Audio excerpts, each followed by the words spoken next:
Greetings, my fellow freedom lovers, sovereign thinkers. Thank you for tuning to the LL3 podcast. My name is Craig, transmitting from the beautiful swampy mangroves of South Florida. And today's date is Tuesday, October 8, 2019. Yes, those little scattered showers starting to clear up, and hopefully will continue on.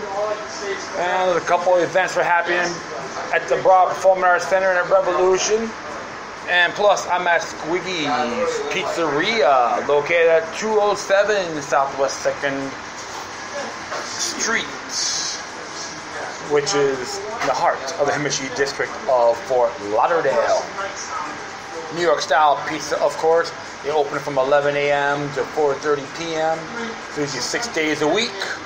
And Mondays are closed until further notice. Yeah, so I'm going to just do another short one here. A couple things that caught my eye.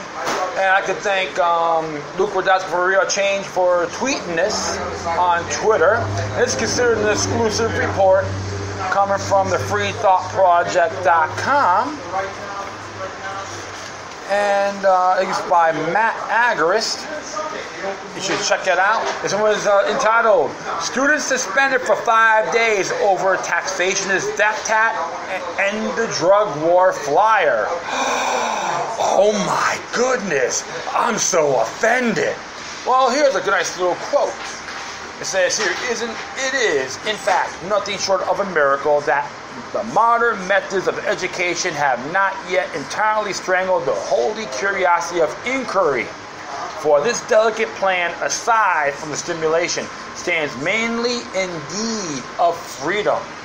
Without this, it goes to rack and ruin without fail. It is a very grave mistake to think that the enjoyment of seeing and searching can be promoted by means of coercion and a sense of duty. That one came from Albert Einstein. So, being dumbed down, it can be dangerous in the very near future. Could we say? Absolutely. But you got the government school systems want you to be a number of a human being because they are governmental demonods that will bend over for anybody to get respect in life.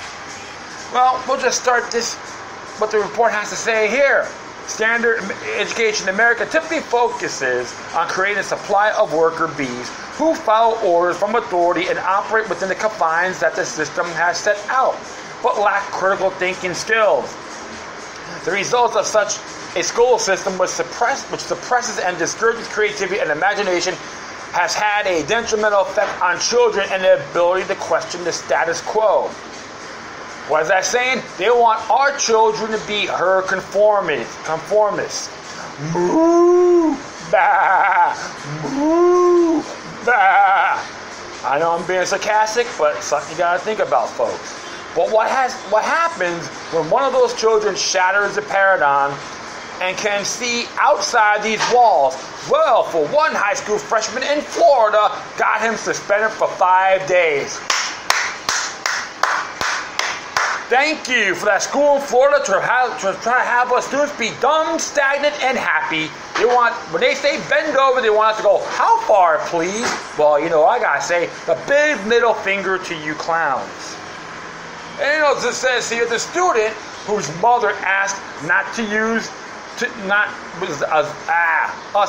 name him was suspended last week and will remain suspended through the end of the week. His violation, he wore a hat that read, Taxation is theft, across the front and hand out flyers for a libertarian presidential candidate who advocates ending the drug war.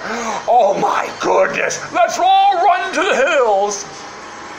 Orwellian snowflakes at their finest. Neither of these statements are threatening, obscene, or otherwise illegal, yet on Friday the student, who we refer to E, was approached by the school staff members for wearing this hat.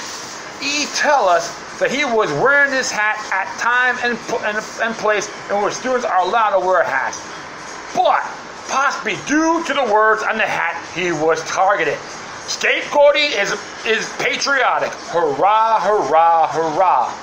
The administration claimed that I can't wear hats outside was actually said in the Florida Constitution that students can't wear hats or other gear outside. E told the Free Thought Project. And here's the thing. Article 1, Section 4 of the Florida Constitution talk about freedom of speech. And Article 1, Section 2, all of our natural-born rights are inalienable. Can you explain that to me from the school board in Florida? I would love to go out there and give him my penile microphone for your pathetic defense mechanized rhetoric. But that was just the beginning.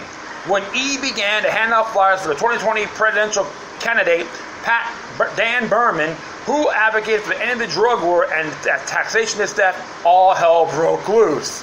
E quickly found himself surrounded by school staff who says he attempted to detain him for handing out flyers, trying to leave the cafeteria when I was told I wasn't being detained and I only stayed because I was followed, harassed, and coerced in doing so, he said. A deputy would then get involved and told the school administrations that E was filming them. I gotta see that. Oh man, I'm gonna have fun with this stuff here. Alright, I'll continue on. They got the deputy involved the first time because I started recording, E said. The deputy was nearby when they confronted me for handing out the flyers. And then the deputy walked up to us and was like, I'd like to let you know that he might be recording you without your knowledge. Well, it's a public school, government funded, so yes, the person has the right to record. You got a problem with that? Walmart's hiring.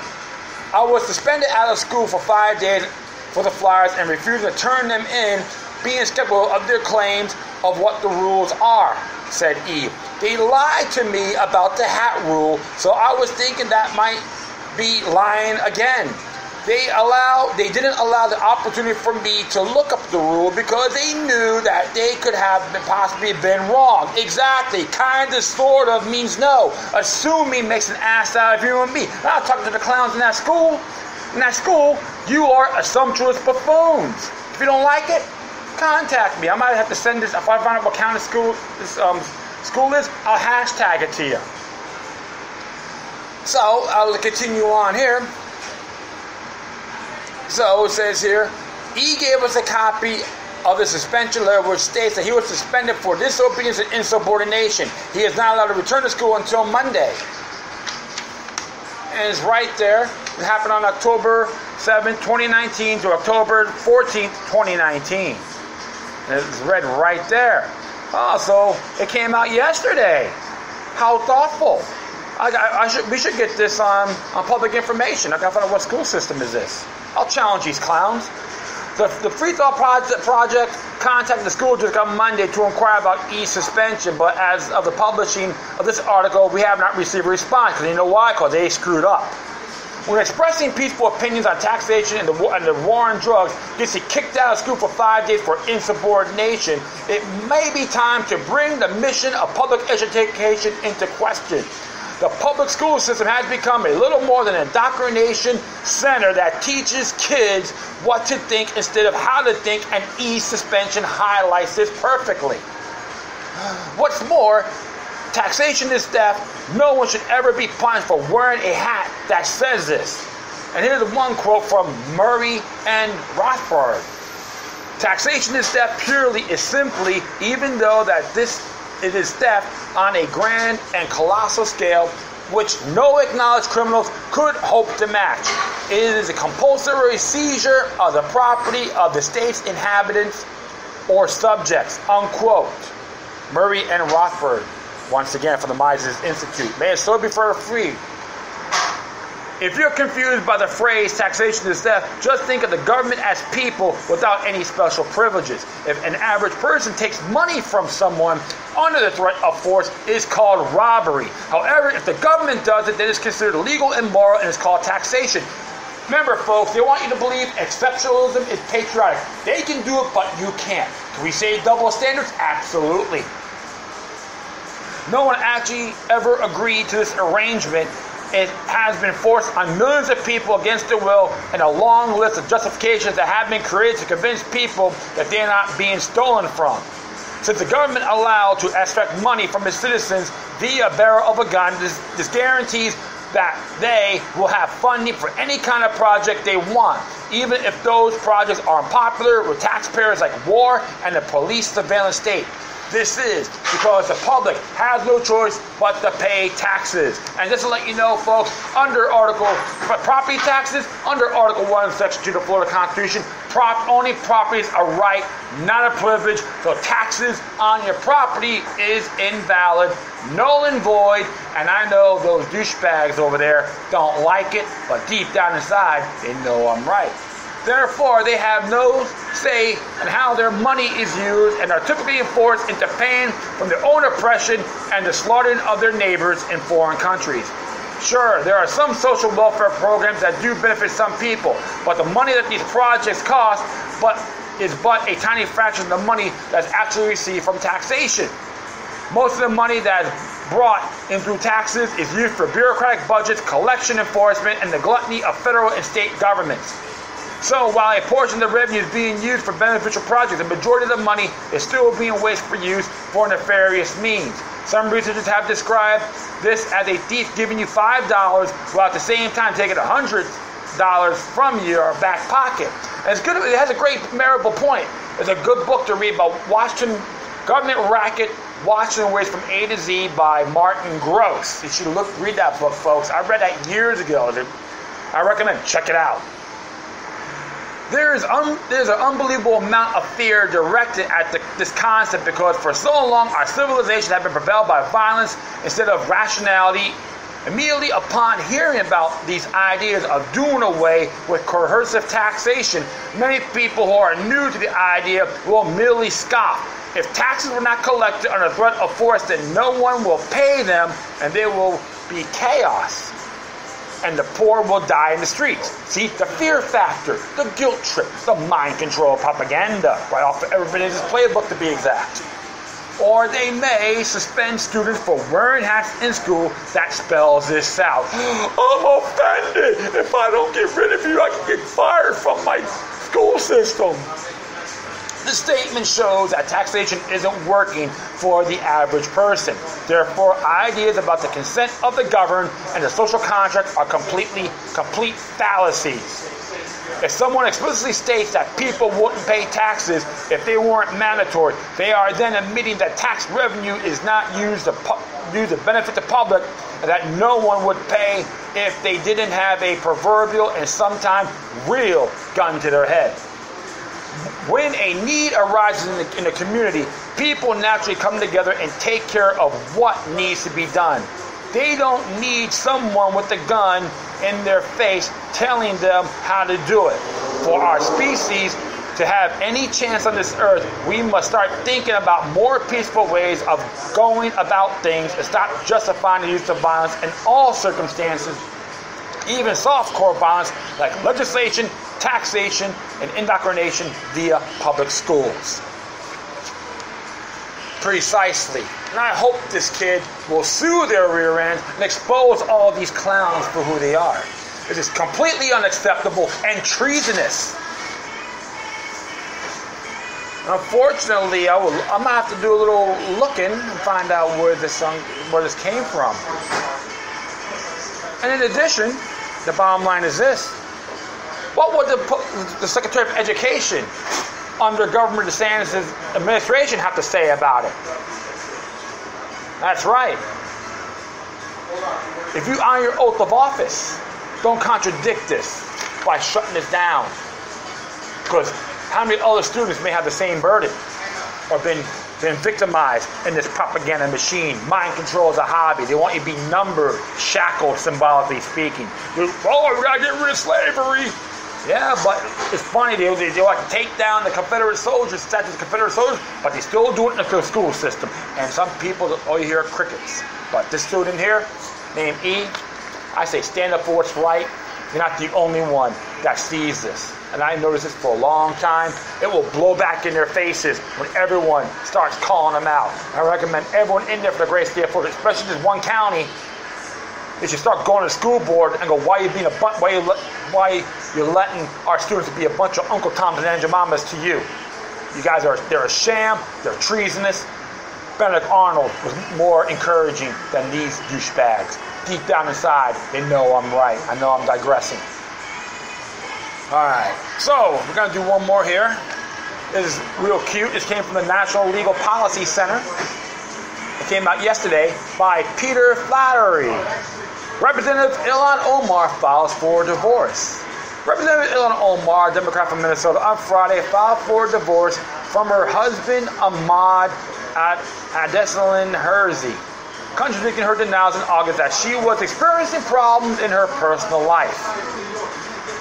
The complaint to the Election Federal Commission alleging that Omar may have allegedly used campaign funds to facilitate an experimental affair. A few days previous, the wife of a political consultant named Tim Manette alleged that her husband's travel with Omar was not work-related, but for romance. Omar married Hersey in 2002 when she was 19 and what she claimed was a Muslim religious ceremony. He's not legally married. Well, question is this. Is marriage a right or a privilege? Marriage license is considered commercial law. Think about that. Commercial law. Marriage license by Black Law Dictionary states, and I'm paraphrasing, that it has to be approved by a couple has to be approved by competent authority. That's what marriage licenses are. So we'll just leave it to that. The couple had 2 children before allegedly separated in 2008. Omar legally married Ahmad Nurseed Almi in 2009. It appears Almi may be Omar's brother, so she wed to enable him to obtain U.S. citizenship. Omar Almi claimed to religiously divorce in 2011, but did not legally divorce until 2017. In 2011, Omar and Hersey purported to reconcile and have a 3rd child. The 2 legally married in early 2018 after Omar divorced Elmi. Documents obtained by the Washington Examiner indicate that Hersey was living with Omar during the time that she claimed that she was married to Elmi. While we don't get involved in the personal lives of elected officials, we do wish to see campaign finance law applied even-handedly and violations exposed and prosecuted. Oh, you can't blame them for that. I know she is under investigation. Some of the representatives from Minnesota are asking for an investigation on possible tax fraud and marriage fraud, etc. Well, some of the things I have to agree with her on. Her constitutional track record is pathetic. Okay? And she claims to be a Muslim. But the way I look at this, pretty blasphemous in my book. I know many people who are Muslim by faith will attest to that. I see another blasphemous thing. You can call her Miss Muhammad Atta, because they claim he was a Muslim. He was whoring around, dated a stripper, and an alcoholic and cokehead, according to her. His girlfriend at the time. Something to really think about, friends. I can see this could be investigated. Hey, they don't go after President Trump? Yeah, get them all. No exceptions. You better back it up with facts. So that's how I look at it. These are allegations, but her track record is horrendous. And if it does get exposed and comes to light, she can be impeached by the House or expelled by the House of Representatives or by Congress. That is legit. It's in there in its entirety. No, not one or the other. So that's all I gotta say right now.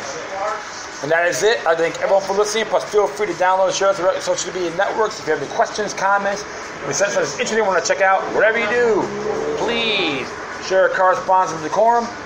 Furthermore, I will put the footnotes in here where you can find these things, the 2 articles, until I get everything fully operative. I'll get more leeway and more extra goodies and so forth, okay? Once again, thank you for your time, but always remember that demoniac resistance is helpful for the soul and can liberate humanity. Until next time, take care of yourselves. Keep on spreading the love, and may your guardian spirits be with you.